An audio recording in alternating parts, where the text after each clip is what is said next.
Welcome to this explainer, where we're going to peel back the layers of typography to reveal the hidden psychological power and the technical rules behind really great digital design.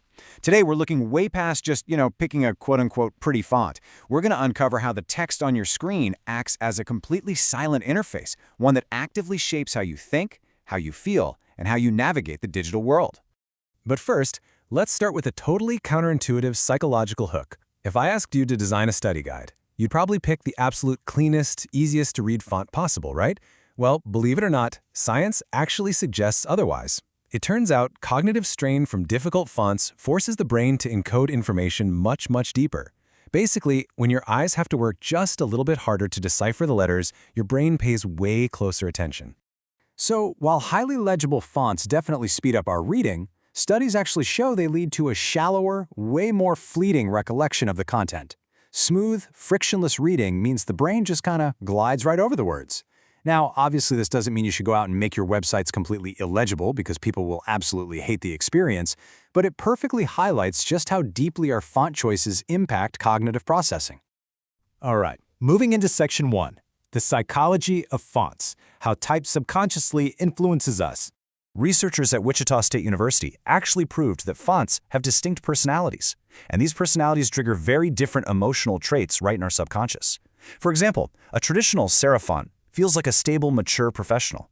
A script font, that feels youthful and creative.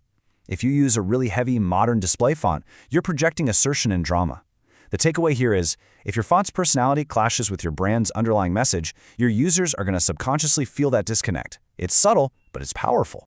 So, Section 2, Typeface Families Explained, from Anatomy to Application. Okay, so a really crucial point here is understanding the difference between these two terms, because they are constantly mixed up. A typeface is the overall collection or family. Think of roboto as the parent.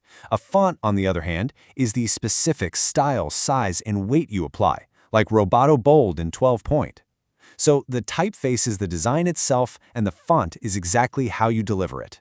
If you think about it like a wardrobe, these four main families represent entirely different outfits, and they're suited for very specific occasions. Serifs have those little decorative tails at the ends of their letters. They are the tailored suits of typography, great for formal or long-form printed text.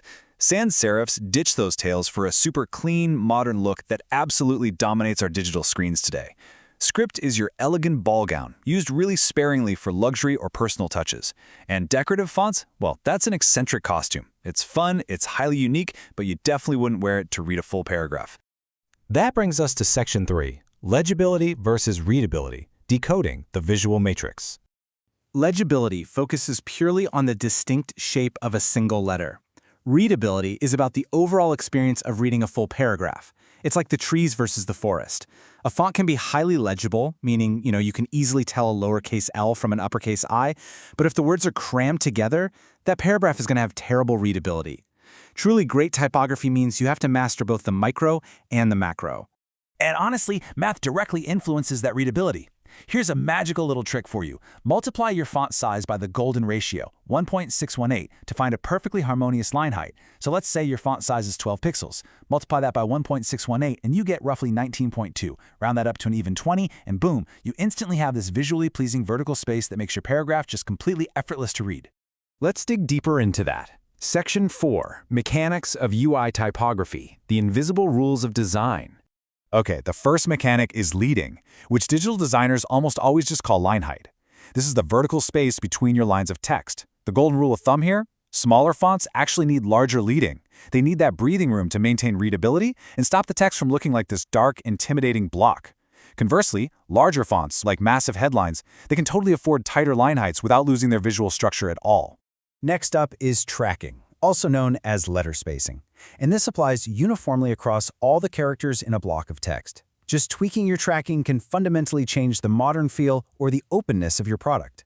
Tighter tracking gives you a bold, compact, sometimes even urgent look. Wider tracking feels really airy, luxurious, and super open. And then there's kerning. Unlike tracking, kerning is purely about fixing awkward collisions between specific letters. Picture a capital T sitting right next to a capital Y. Because of the way they're shaped, they can look way too far apart if they aren't manually tucked closer together. Kerning requires an obsessive attention to detail, but it's absolutely essential in large headlines or brand logos to make the whole word look cohesive.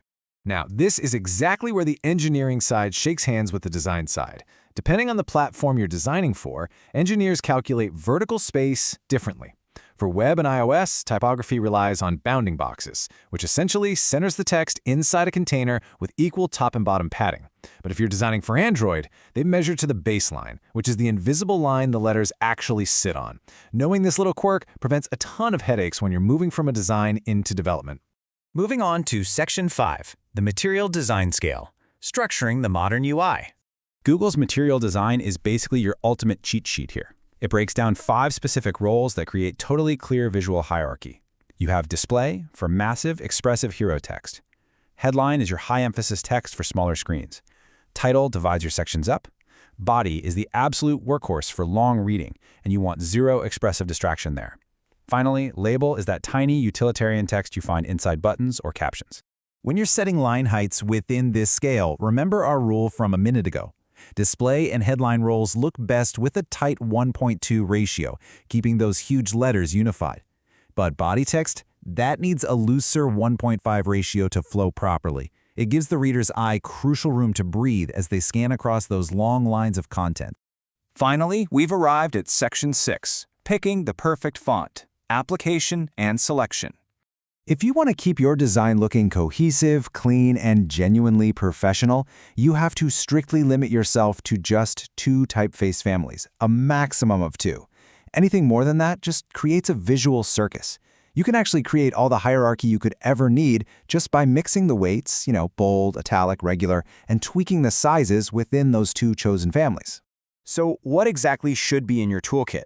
Based on our sources, there are a few typefaces that just consistently knock it out of the park across digital mediums. Helvetica is your ultimate neutral chameleon.